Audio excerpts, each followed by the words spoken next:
Mulai yang Halo baik nanti juga guys, masih panjang ya, back tapi to my aku lebih channel memilih Bayangan mengubah Hitam. menggunakan wood. Di video Awalnya di sebelumnya perusahaan itu sempat mengungkap sisi kelam menggapai sebuah aku mimpi, udah coba harapan, gitu ya, dan ada yang kebahagiaan melalui Inggris cahaya. atau apa Adanya gitu, lahir cuma karena terkadang cahaya, banyak orang di bayangan hitam. Indonesia, apalagi HRD di Penasaran SMA, sama kalau lanjutan laki-laki nggak boleh cerita gitu cahaya kita film-film kali gitu. ini? Jangan Cuma pada saat aku di kemana-mana, stay depan terus channel Bayangan presiden Hitam. Tapi rektornya, sebelum sempat itu, rambut itu sampai aku dibikin begini, lagi-lagi terus kan laki-laki itu banyak mengingatkan, jangan panjang. lupa Karena kan zaman dulu subscribe-nya, kita Subscribe to kalau my laki rambut channel. panjang tekan like, komen, nah mungkin and bisa cara share dia kalau review suka dengan video ini.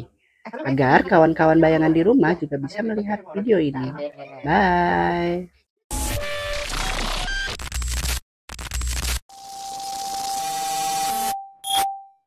Mungkin si misterinya itu udah clear kali ya dengan ekspresi, dengan semuanya lah. Mereka oh ya ya gitu doang. Terus sampai akhirnya aku mempertahankan dengan yang selagi aku, yang penting aku kerja, jamnya kerja ya aku kerja, aku tidak pernah berbuat asusila, aku nggak pernah berbuat kriminal di perusahaan itu gitu. Aku dulu bagian operator sih. Dan secara kualitas kerja juga bisa diadu istilahnya. Iya. Kan? Terus sampai akhirnya aku mulai transisi tuh dengan hormon gitu kan. Sampai akhirnya satu perusahaan itu tuh tahu aku tuh bencong gitu kan. Iya. Nah, yang aku seneng dari lingkungan itu tuh mereka benar-benar nerima gitu. Dia nggak ada diskriminasi, nggak ada stigma gitu. Ya, aku jamnya kerja kerja gitu. Cuman pada saat itu aku pernah pengen mengajukan, karena kan pada saat karena aku masuk itu dengan identitas laki-laki, akhirnya kan tetap bagian pekerjaanku ini ya yang berhubungan dengan karyawan laki-laki gitu. Sampai akhirnya aku meminta, bisa nggak sih aku kayak ibu-ibu yang lain gitu, kayak perempuan yang lain, aku cuma bagian packing gitu. Nggak bisa karena kamu pada saat masuk memang pindah posisi. Iya, ya, pindah gitu. Posisi gitu. Tapi dari teman-temanku tuh suka, karena mereka udah tahu dengan aku tuh yang lebih feminim gitu ya. Kadang mereka lebih banyak tuh di saat aku mengerjakan pekerjaan yang lebih berat, mereka itu mau untuk ngebantuku gitu. Nah, terus sampai akhirnya aku 2019 itu perusahaan itu udah mulai gak stabil ya. Nah, di satu sisi aku punya setoran rumah, aku kena PHK, akhirnya kan mau nggak mau aku butuh pekerjaan. Nah, pada saat itu aku juga mulai memikirkan nih, sementara di satu sisi aku udah bertransisi, tidak gampang untuk aku ngelamar ke perusahaan yang lain, itu belum tentu mau nerima gitu kan. Akhirnya ada lowongan di NGO ini untuk pendampingan teman-teman komunitas. Akhirnya aku coba ngelamar. Nah, karena basicku dari perusahaan, aku nggak pernah terjun ke dunia NGO, kan pasti banyak pertimbangan tuh. Sampai akhirnya, dulu gimana ya, ada yang sudah diterima, tapi dia kayaknya mengundurkan diri deh. Nah, karena aku udah melalui proses interview, dan aku bagian dari komunitas, gitu. Akhirnya ditawarin lah, mau nggak untuk menjadi pendamping di Kota Bekasi. Karena aku mikir dengan aku punya setoran rumah, aku harus kerja gitu. Ya udahlah, aku coba. Oh, masih kejangkau secara waktu ya, dari kabupaten ke Kota Bekasi. Ya udah, aku jalanin sampai, dan ternyata aku lebih senang aja gitu. Aku bisa ketemu dengan orang banyak, orang-orang baru, aku bisa memberi motivasi gitu. Dan di saat mereka bisa survive dengan kehidupannya, aku ngerasa di situ aku berhasil untuk menjadi seorang pendamping. Oke, nah stereotip yang ada di kawan-kawan transpuan ini kan sebenarnya letaknya tuh selalu ditaruh di menengah ke bawah gitu ya. Nah, kalau Mbak Kenti sendiri sebenarnya pernah nggak sih mengalami itu dalam kehidupan Mbak Kenti? Misalkan kayak apa ya, identiknya misalkan kawan-kawan transpuan itu kan kalau nggak di salon itu mangkal gitu ya, atau jadi pengamen gitu ya. Itu manggung juga sebenarnya ngamen sih ya. Sebenarnya lebih elit lah kan. Bayarannya beda ya, Bu. Bukan masalah elit ya elit ya, tapi tempatnya. Pandangan masyarakat kan gitu melihatnya. Itu lebih layak dan ini nggak layak gitu. Kayak ada biner itu, bagus dan buruk. Pernah nggak? Enggak sih. Sejauh yang aku jalanin gitu ya. Alhamdulillah nggak pernah ada stereotip kayak gitu. Ya mereka justru mereka malah kayak ada rasa apa sih bisa bisa membanggakan gitu ya. Oh ternyata ada ya waria yang bisa gitu untuk kerja apa sih punya pekerjaan yang memang sebenarnya semua pekerjaan bagus ya. Cuman kan ya yang tadi dibilang itu kan kayak mungkin ngamen akhirnya pandangan orang kan jelek gitu kan. Jadi pekerja seks juga itu buruk gitu. Padahal ya itu kan sebuah pekerjaan gitu kan. Cuman bagi masyarakat umum pasti kok bisa ya waria gak bekerja di salon gitu. Lu bisa kerja di orang melihatnya tuh aku tuh orang kantoran gitu. Padahal aku bukan orang kantoran lah. Terus orang apa? Orang yang jadi, selalu nempel di rambut lelaki gitu. Oke, jadi guys, aku cuma mau ngasih tahu nih sama kawan-kawan yang ada di rumah yang lagi nonton video ini, aku cuma menekankan bahwa nggak semua kawan-kawan transpuan itu menjadi pekerja seks atau menjadi pengamen atau bekerja di salon, karena itu kan skill yang dimiliki, siapapun bisa melakukan itu, bukan hanya kawan-kawan transpuan aja. Jadi cukuplah kalau misalkan kawan-kawan di luar sana yang ketika melihat itu transpuan langsung ditawar berapa gitu. Aku sejujurnya sebagai seorang transpuan kayak ngerasa gimana ya kalau ketika ketemu orang di jalan atau ketemu biasanya cowok gitu ya langsung main yuk, udah padahal lu dikasih ini juga mau gitu. Seolah-olah kayak letak hidup gue itu hanya untuk urusan selangkangan gitu. Nah aku harap juga video-video kami, video-video channel Dayan Hitam ini juga bisa menginspirasi atau bisa memberikan informasi sama kawan-kawan yang ada di rumah bahwa tidak semua kawan-kawan transpuan juga memiliki pekerjaan yang selalu diidentikan sama identitasnya. Karena kalau ngomongin pekerja seks, sebenarnya ani-anian juga kan nggak semua perempuan jadi ani-anian gitu maksudnya gitu ya. Dan aku sering banget nih Mbak Kenti, ketika ngobrol, aku nggak tahu Mbak Kenti pernah ngalamin itu atau enggak, tapi ini menjadi pertanyaanku, apakah Mbak Kenti ketika lagi mau atau tadi kerja di pabrik yang notabene banyak cowok gitu, pernah nggak sih ada istilah yang terjadi kayak, ih jangan deket-deket sama dia, nanti dipegang-pegang gitu, atau kayak identiknya tukang ngegrepe gitu ya, gitu kan kalau aku nggak tahu sih, tapi itu pernah terjadi terus wah kayak ngerasa hidup gue tuh mau gerak susah gitu ya karena selalu dinegatifkan orang melihatnya gitu. Nah kalau di kumpulan Mbak Kenti itu pernah nggak sih ngalamin itu gitu? Enggak ya. Aku bukan berarti aku ngerasa ya aku tuh paling cantik, paling anggun, paling kalem gitu, enggak ya. Tapi kalau menurutku itu kembali ke etika kita kali ya. Kalau yang ini pribadiku ya, mungkin ke attitude kita. Kadang kenapa banyak orang-orang yang akhirnya transfobia? Karena aku juga melihat, aku pun sebagai seorang trans, aku jujur nggak senang di saat misalkan aku ke salon nih, salah satu salon gitu, terus tiba-tiba ada pelanggan laki-laki datang kan, yang iya gedong kayaknya deh gitu, atau menyentuh anggota tubuhnya tanpa ada persetujuan kan. Aku tuh juga kalau misalkan aku pribadi gitu ya, aku dipegang tanpa ada kesepakatan, aku risih loh. Terus buat teman-teman yang aku lihat ya, di saat mereka ngamen, itu kan banyak teman, ada beberapa yang memang harus didoping.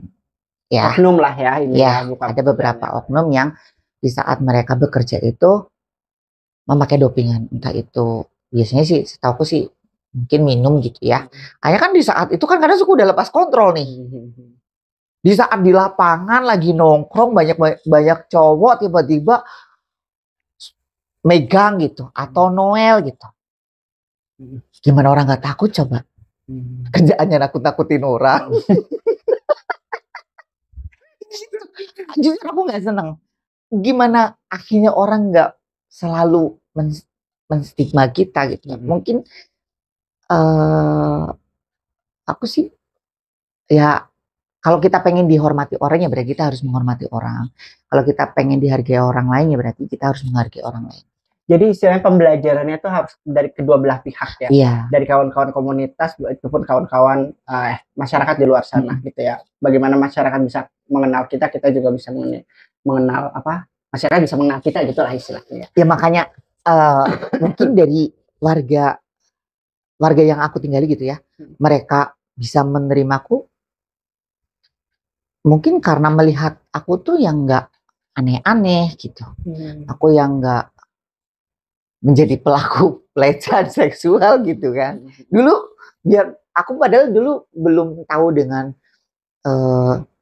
baik itu KBG gitu ya. Pelecehan seksual dan sebagainya aku tuh belum ngerti, tapi memang dari dulu tuh aku nggak seneng di saat itu tadi melihat teman-teman trans yang tiba-tiba di saat bekerja karena ada pengaruh zat lain akhirnya melakukan itu gitu. Jujur aku nggak seneng terhadap oknum yang melakukan itu ya. Tapi aku juga nggak tahu sih. Maksudku aku sering banget dapat labeling itu, Mbak. Maksudnya kalau dibilang ngapa-ngapain, gue juga ngapa-ngapain istilahnya, Mbak. Tapi mungkin karena ekspresiku secara penampilan juga bertato gitu ya. Jadi kayaknya aku lebih rentan gitu.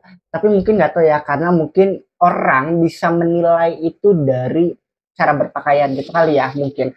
Tapi perlu juga diingat bahwa yang harus dirubah itu cara pikirnya, bukan cara orang berpakaian sih menurutku.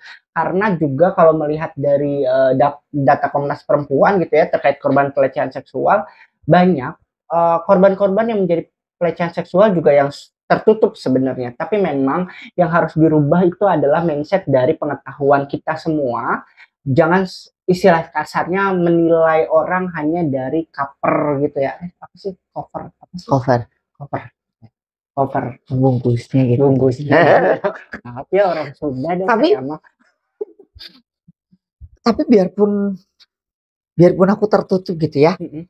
Aku pernah mendapatkan kalau tindakan pelecehan, pernah aku jujur pernah. Apalagi bukan dari guru olahraga kan zaman sekolah. Bukan deh. Bukan. Aku kayaknya aku deh. Apalagi di aplikasi dating ya. Pasti. Padahal tujuan ya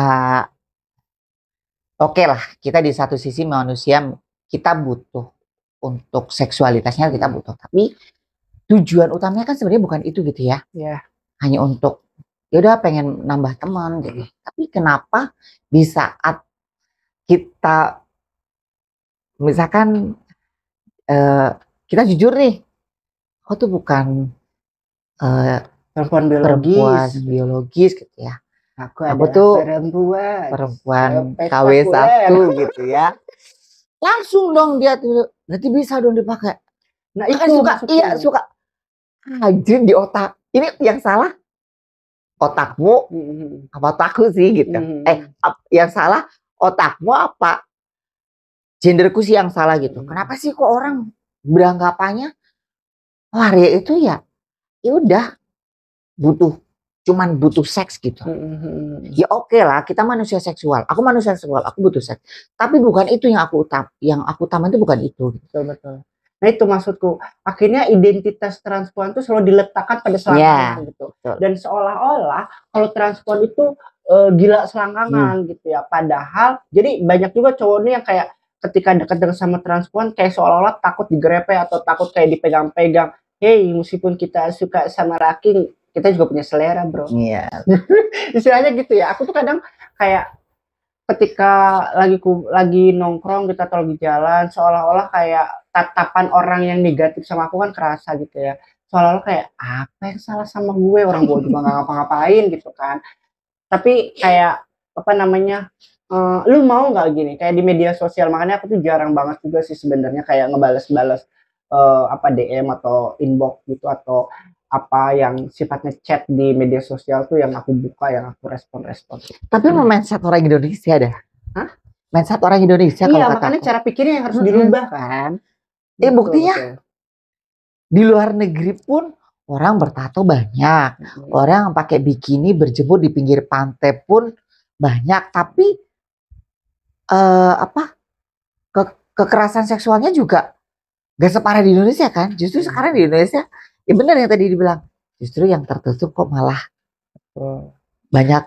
Karena ada pamerannya yang dilakukan waktu itu kalau nggak salah di daerah Jakarta ya, yang apa namanya memperlihatkan baju-baju yang digunakan korban pelaku pemerkosaan atau pelecehan seksual, itu rata-rata justru bajunya tertutup. Iya, itu mungkin kalau yang terbuka orang sudah nggak penasaran kali ya. Udah melihat ya.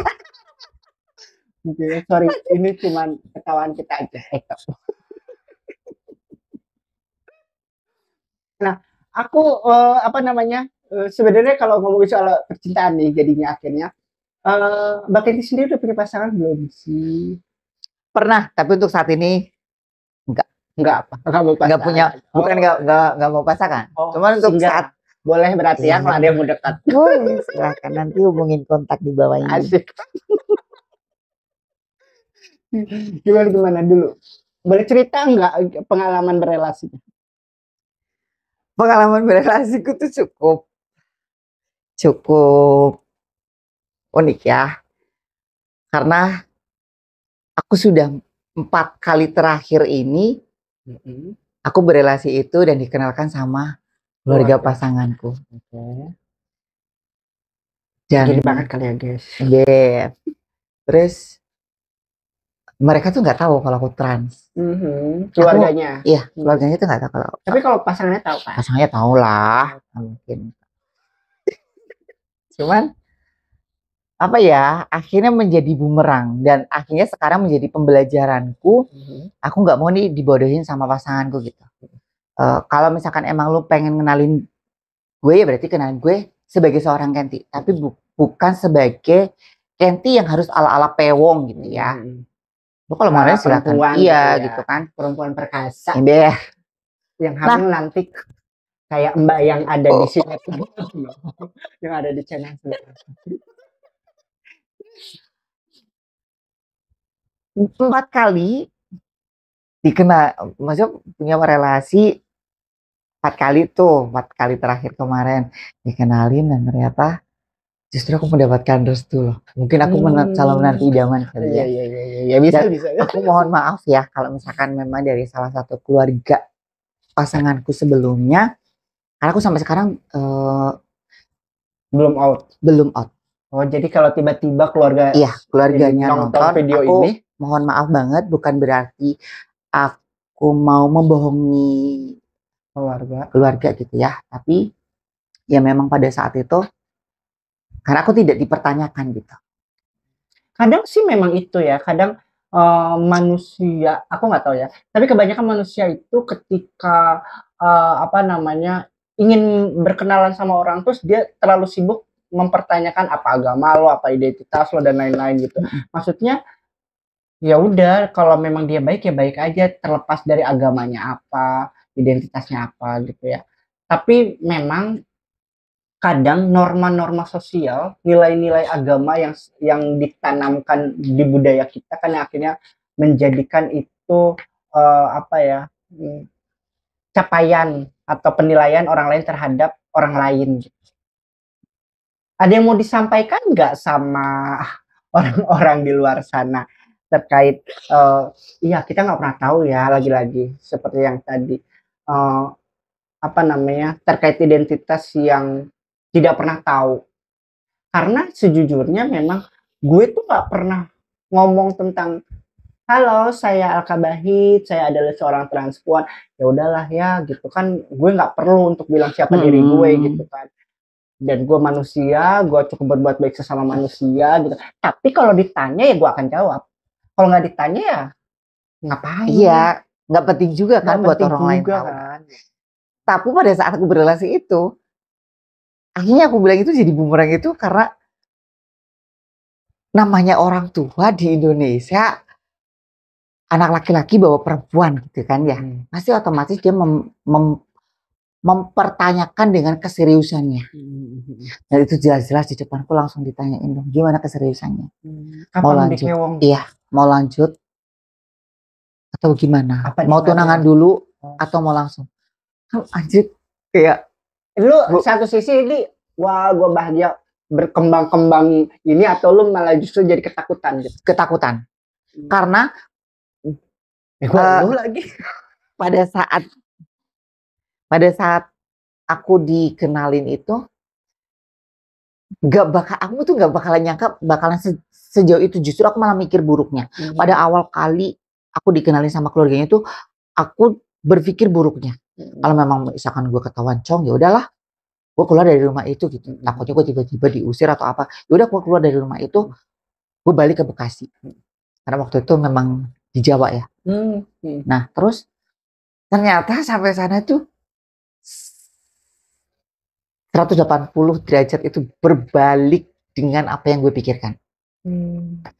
Ternyata penerimaan, ya karena penerimaan sebagai perempuan ya, itu baik. Terus sampai akhirnya dipertanyakan untuk keseriusannya gimana gitu. Gue bener-bener gak nyangka. Nah dari itu, terus akhirnya bisa lepas dari pasangan gue yang itu. Terus akhirnya aku coba berrelasi lagi, kejadiannya begitu lagi. Sampai pada saat itu sebenarnya dari pertama kenal sama si cowok itu aku udah bilang, dia ngajak main yuk ke rumah. Tujuan dia mungkin biar dia tahu kondisi dia gitu, keluarga dia. Tapi ternyata sama kejadiannya. Aku yang langsung ditanya sama bapak ibunya, gimana? Mau serius sama anakku gimana? Itu ada beban sendiri nggak sih? Beban.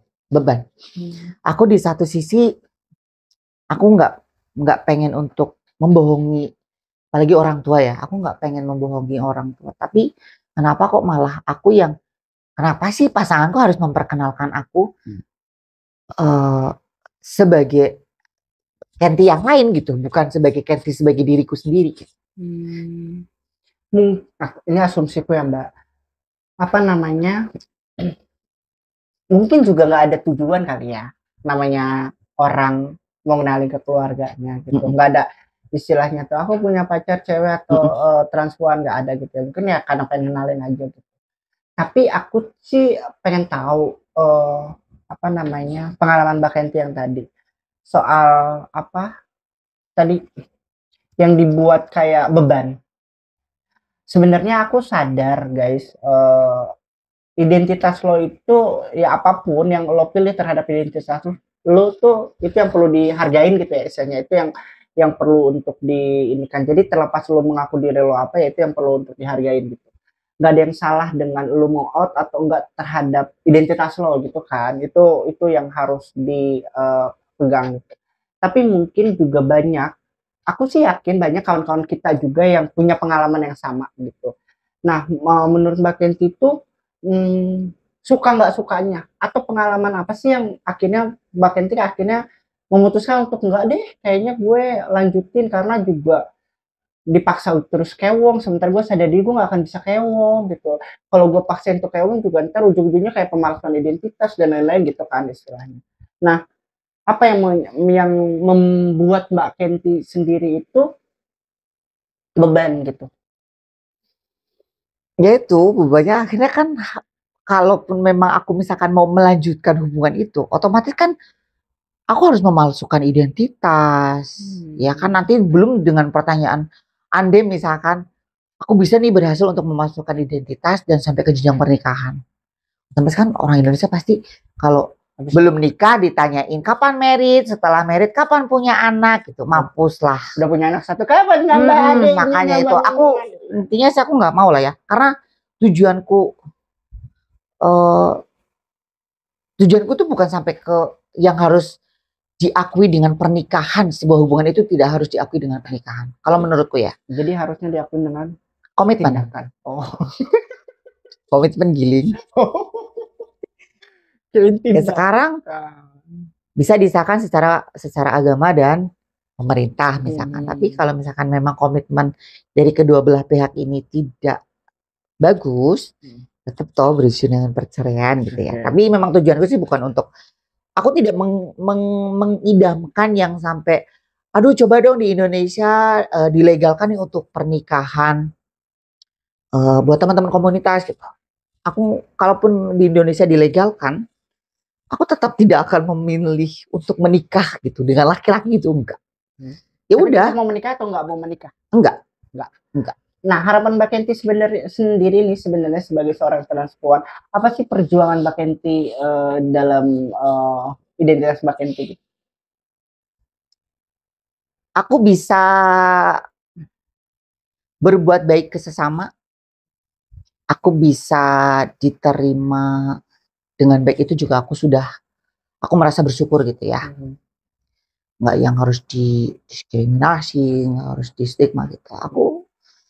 Pencapaianku itu sih. Tapi intinya aku pengen bisa berguna bagi orang banyak. Jadi tadi kan Mbak Kenti katanya single nih guys. Jadi kita pengen tahu kriterianya itu kayak apa sih gitu. Harus tadi omongin. Aja di rumah kan perempuan satu ini berhijab, aku mau gitu kan. Kita kan nggak tahu ya. Sebenarnya kayak apa sih tipenya? Tipeku gimana ya?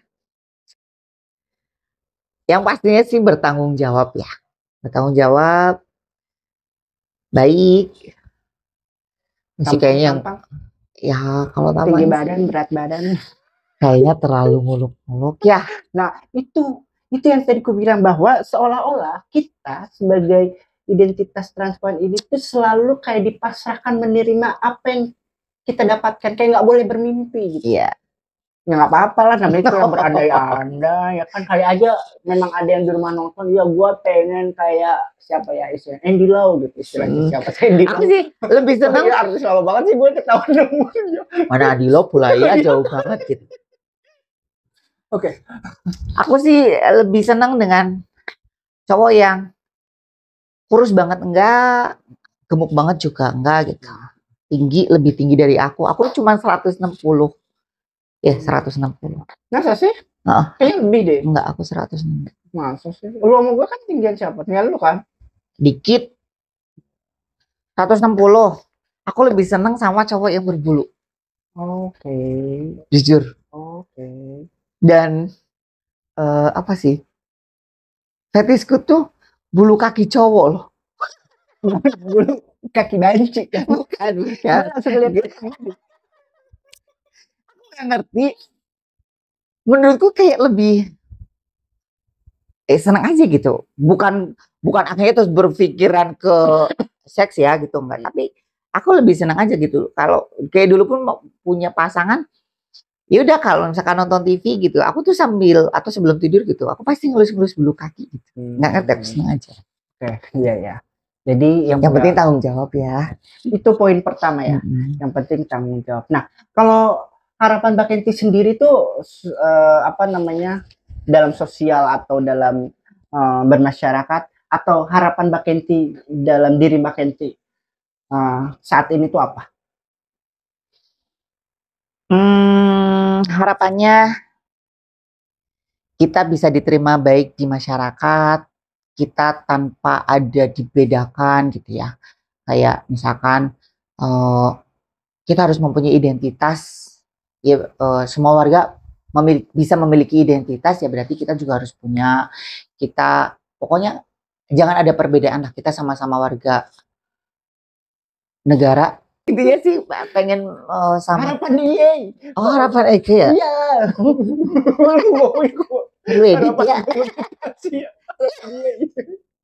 Harapan dia saat ini tuh apa? Pengen punya suami atau apa? Bukan lagi apa? Jujur ya. Ya. Aku pengen beneran, aku pengen punya suami gitu. Bisa adopsi anak. Aku bisa membina bukan rumah tangga kali ya. Apa? Karena rumahnya udah ada, tangganya nggak ada. Nanti kita bikin. Aku sebenarnya pengen punya pasangan, aku bisa adopsi anak, kehidupanku bisa berguna bagi orang banyak tadi. Ya mungkin sejauh ini aku udah aplikasikan ke pekerjaanku ya. Aku bisa ngedampingin teman-teman yang memang aku ngedampingin untuk teman-teman ODIF gitu kan. Aku bisa menjadi role model buat mereka gitu. Nah, kalau pesan untuk kawan-kawan yang sekarang sedang nonton, kawan-kawan komunitas terutama, apa pesannya? untuk kawan-kawan? Pokoknya selalu semangat, jalani kehidupanmu. Harus menjadi dirimu sendiri, nggak usah menjadi orang lain. Jangan pernah melihat bencong yang lebih cantik. Karena kan biasanya teman-teman gitu ya. Ini ketemu bencong lebih cantik, hormon lu apa sih gitu kan? Bukannya ditanya, oh, lu bisa pinter, gimana sih gitu kan? Pasti hormon lu apa? Iya. Suntiknya di mana? Kok bisa gedong sih? Iya. Gitu. Oke, makasih Mbak Kenti udah bagi-bagi. Sama-sama. Sehat terus, bahagia Amin. terus. Mudah-mudahan cepat dapat pasangan ya. Ya, amin. Di tahun ini. Ya semoga tetap cepat jadi tetap punya pasangan, terus jadi ibu RT dan bapak RT. Ibu PKK PRT. Iya sih. Gitu ya. Yep. Ya sehat-sehat terus, makasih. Amin. Buat kawan-kawan semua yang suka sama video ini, minta dukungannya dengan cara subscribe, like, komen, dan share videonya kalau suka sama video ini. Bye.